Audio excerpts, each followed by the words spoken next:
अक्षरा ने कल ही ससुराल में कदम रखा था। नई उमंगे, नए सपने, नया जीवन सब उसकी प्रतीक्षा में थे। रात कुछ ऐसी गुजरी थी मानो मेहंदी का रंग और गहरा हो गया हो। सुबह ने ओस की बूंदें अक्षरा के चेहरे पर कुछ इस तरह बिखेरी थी कि रात का पूरा फसाना उसके खिले हुए लाल गाल ही बयां कर रहे थे। सुबह के 7 बज रहे थे। सभी मेहमान रुखसत हो चुके थे। तब माँ ने आवाज दी, बहू, ओ बहू। जी माँ जी। अक्षरा ने माँ के पांव छूकर आशीर्वाद लिया।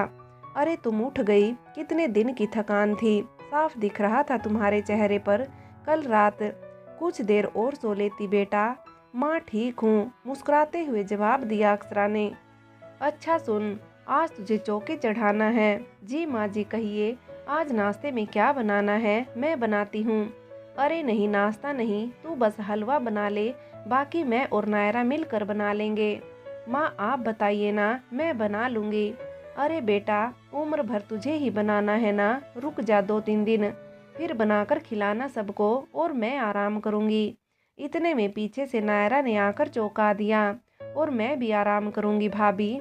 माँ और अक्षरा दोनों हंस दिए और फिर तीनों रसोई घर की तरफ चले। जब तक किचन का काम करके सब बाहर आए, जतिन नहाकर तैयार होकर डाइनिंग टेबल पर आ गया था। माँ नाश्ता। अक्षरा ने फौरन टेबल पर नाश्ता लगा दिया। सब बैठ गए और अक्षरा ने माँ, नायरा और जतिन को नाश्ता परोसा। जीतू, अक्षरा ने आज पहली रसोई बनाई है, चखना ये हलवा और बता कैसा बना है। जतिन ने चुपचाप चम्मच में हलवा लेकर चखा। वहीं अक्षरा की धड़कन रुक सी गई, हाथ पांव कांपने लगे और शर्म से आंखें जमीन में गड़ती जा रही थी। न जाने कैसा लगेगा जतिन को, क्या बोलेंगे वो। इन्हीं ख्यालों को बुनते हुए वह किनारों से नाकाम सी कोशिश किए जा रही थी जतिन को देखने की। जतिन ने चुपचाप नाश्ता किया और हलवा खाकर उठ खड़ा हुआ। अक्षरा तैयारी कर लेना, कल सुबह 4 बजे की फ्लाइट है मलेशिया की, हम 2 बजे निकल जाएंगे घर से। अरे बेटा, पर हलवा बोल तो कुछ, पहली बार बनाया है बहू ने। जतिन ने जाते जाते मुड़ कर देखा। ठीक था। एक रूखी सी नज़र अक्षरा पर डाली और कमरे की ओर चला गया। अक्षरा अपनी सोच में डूबी हुई चुपचाप बैठकर नाश्ता करने लगी। उसके चेहरे से अचानक मुस्कान कहाँ चली गई, किसी ने इस ओर ध्यान नहीं दिया। तभी माँ ने अपना अगला आदेश सुनाया। अक्षरा, तेरे भैया आते होंगे, तुझे फेरा डालने जाना है ना, और फिर रात निकलना है तो उसकी भी तैयारी करनी है। तो जल्दी से नाश्ता कर कमरे में जाकर तैयारी कर ले। ठीक है बेटा। जी माँ जी कहकर अक्षरा फिर से खुद में ही खो गई। जतिन क्या नाराज है मुझसे, क्या बात होगी, कल रात तक तो ठीक थे, कुछ समझ नहीं आ रहा, जाकर बात कर लेती हूँ।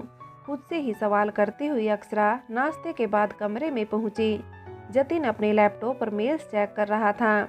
उसने एक नज़र अक्षरा पर डाली और वापस अपने काम पर लग गया। अक्षरा से अब रहा नहीं गया। सुबह से अब तक जतिन ने एक बार भी नज़र भर अक्षरा की तरफ नहीं देखा था और अक्षरा उस एक नज़र के लिए तरसे जा रही थी। आखिर उसने सवाल कर ही लिया। क्या बात है जतिन, इतनी बेरुखी किस लिए, क्या कोई गलती हुई है मुझसे? नहीं तो। बिना लैपटॉप से नजरें हटाए उसने जवाब दिया। फिर क्या बात है कि मेरी तरफ देख भी नहीं रहे तुम? क्या मतलब? जतिन ने एक नज़र अक्षरा को देखकर पूछा और वापस अपने लैपटॉप में खो गया। यही कि आज तुम, वो हलवा अच्छा नहीं था क्या? कहा तो था ठीक है।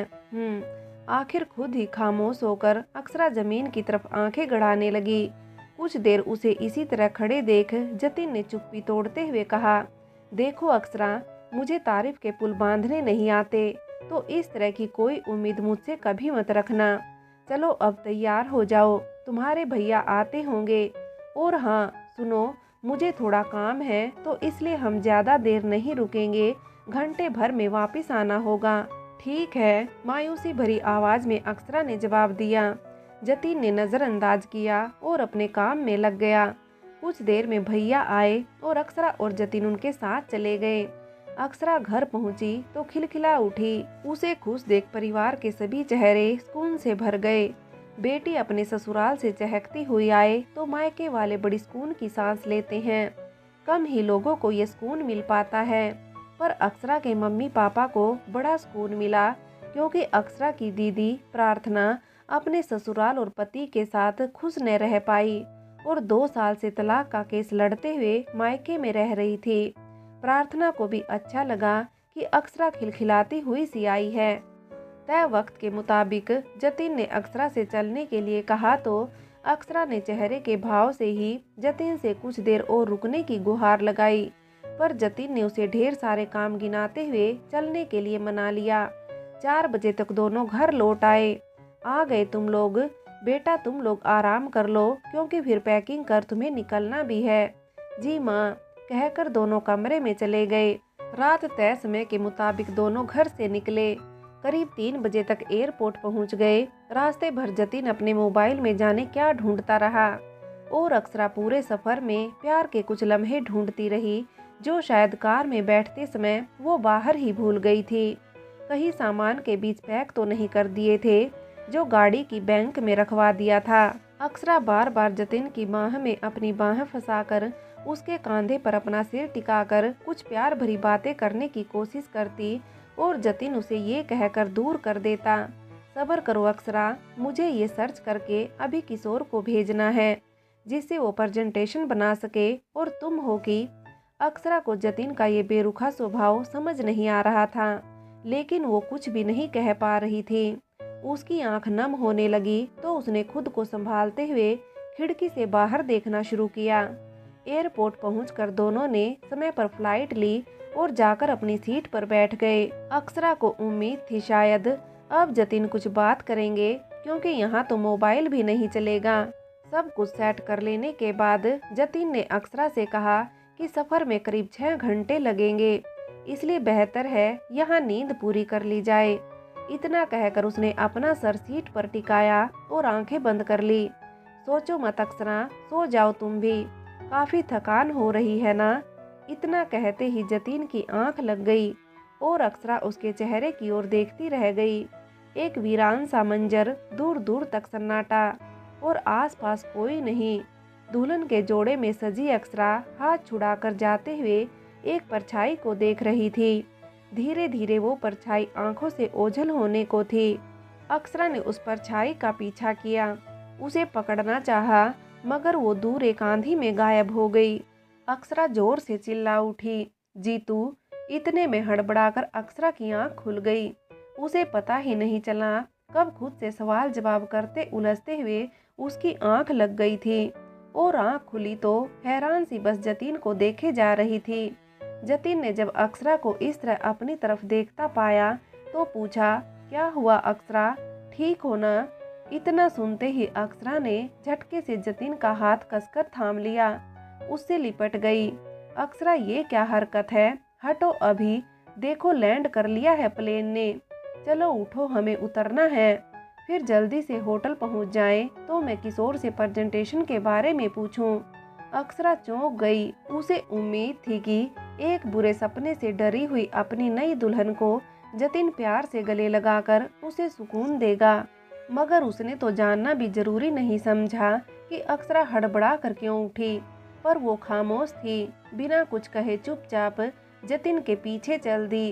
टैक्सी में बैठकर आखिर अक्षरा ने सवाल किया, जतिन, हम अपने हनीमून पर आए हैं या तुम्हारे बिजनेस ट्रिप पर? अक्षरा, हनीमून के चक्कर में अपना काम छोड़ दूं? तुम्हें क्या पता ये प्रोजेक्ट जो मेरे हाथ लगा है ये कितना जरूरी है मेरे लिए। अगर जरा भी चूक गया तो बड़ा नुकसान हो जाएगा मेरा। कैसे समझाऊं तुम्हें, थोड़ा सब्र कर लो, जिंदगी हमें साथ ही तो बितानी है ना। जतिन की ये दलीलें सुनकर अक्षरा खामोश हो गई। वो समझती थी काम की अहमियत, इसलिए चुपचाप उसे काम करता देखती रही। करीब सुबह 10:30 बजे दोनों होटल पहुँचे। रूम में आते ही जतिन ने हिदायत दी, मैं थोड़ा काम कर लूँ, तुम 12 बजे तक तैयार रहना, फिर घूमने चलेंगे। उदास मन से अक्षरा ने सामान अनपैक किया और फ्रेश होने चली गई। बाहर आई तब तक रूम में चाय नाश्ता आ चुका था। जतिन ने लैपटॉप के साथ चाय नाश्ता निपटाया और अक्षरा ने बालकनी में नज़ारे देखते हुए। अक्षरा की नज़रें घड़ी की सुइयों को 12 से 1 तक ले जाकर थक गई थी, पर वह बिना कुछ कहे वहीं बालकनी में बैठी इंतजार करती रही। दूर दूर तक ख्वाब में भी किसी ने ऐसे हनीमून की कल्पना भी नहीं की होगी। ये सोचकर खुद पर ही हंस दी। उसकी हंसी और पलकों की बूंदों का कॉम्बिनेशन उसकी खूबसूरती को निखार रहा था। करीब 1:30 बजे नहाकर जतिन तैयार हो गया और अक्षरा से कहा, चलो पहले लंच करते हैं, फिर घूमने चलेंगे। अक्षरा भी बेमन से उठी और चल दी। करीब शाम के 7 बजे चाय नाश्ता लेने के बाद दोनों रूम में वापस लौट आए। अक्षरा का चेहरा खिलखिला रहा था। उसे उम्मीद नहीं थी कि दिन इतना खूबसूरत होगा। जतिन ने उसकी हर खुशी का ख्याल रखा। बीच पर खूब मस्ती की दोनों ने। इंडियन फूड मिलना वहाँ बहुत ही मुश्किल है और मांसाहार वो खाते नहीं, तो भूख के मारे बेहाल थे दोनों। तब घूमते हुए कहीं एक इंडियन रेस्टोरेंट दिखा, जहाँ बैठकर चैन से दोनों ने कुछ खाया। जतिन ने सब खाना अक्षरा की पसंद का मंगवाया। देखो अक्षरा, काम की वजह से तुम्हें वक्त नहीं दे पा रहा। तुम्हें गुस्सा भी आ रहा होगा मुझ पर, लेकिन यकीन करो, इस प्रोजेक्ट की सफलता पर मेरा पूरा कैरियर डिपेंड करता है, तो इसे पूरा तो मुझे हर हाल में करना ही है। शिकायत करना तुम्हारा हक है, पर तुम्हारा साथ भी मेरे लिए उतना ही जरूरी है कि मैं भी निश्चिंत होकर काम पर ध्यान दे सकूं। अक्षरा कुछ कह न पाई, बस मुस्कुरा दी। होटल वापस लौटकर जतिन फिर से अपने लैपटॉप में बिजी हो गया और अक्षरा फ्रेश होने बाथरूम में चल दी। टॉवल और कपड़े हाथ में लिए उसे ख्याल आया, क्या अक्षरा खामखा परेशान हो रही थी। जतिन वाकई अच्छे हैं, बस अपने काम को लेकर थोड़ा जुनूनी है। मुझे समझना चाहिए था और मैं भी बचपना करने लगी। पता नहीं क्या क्या सोच लिया था मैंने। उफ, खुद को सर पर एक चपत लगाई और मुस्कुराते हुए नहाने चल दी। रात बहुत खुशनुमा गुजरी। दुल्हन बनी चांदनी पूरे आसमां को नशे में चूर चूर कर रही थी। यौवन खिलखिलाकर सुंदर गुलाब बन रहा था। जन्नत भी कहाँ इतनी खूबसूरत होगी जितना सुकून और खूबसूरती जतिन की बाहों में उसे मिल रहा था। खूबसूरत रात बीती हो तो सुबह खुद ब खुद आकर अपनी बाहों में आपको समेट लेती है। मद मस्त अंगड़ाई के लिए अक्षरा उठी और एक नजर जीतू को देखा। जीतू को सुकून की नींद में देख उसे उस पर बहुत प्यार आया। उसने धीमे से उसके माथे पर प्रेम का बोसा दिया और फिर उठकर बालकनी में आ गई। सुहानी खूबसूरत सुबह, मंद बयार सूरज की चमचमाती किरणें रूह को सुकून दे रही थी। तभी जतिन ने आवाज दी, आरू चाय ऑर्डर कर दो ना, बहुत तेज सिर दर्द हो रहा है। मैं फ्रेश हो लूं। ओके। और अक्षरा ने चाय ऑर्डर कर दी। दोनों ने साथ बैठकर चाय का आनंद लिया। साथ ही जतिन ने अपने मेल चेक किए। Oh shit. जतिन के मुंह से ये सुनते ही अक्षरा ने पूछा, क्या हुआ जीतू, सब ठीक है ना?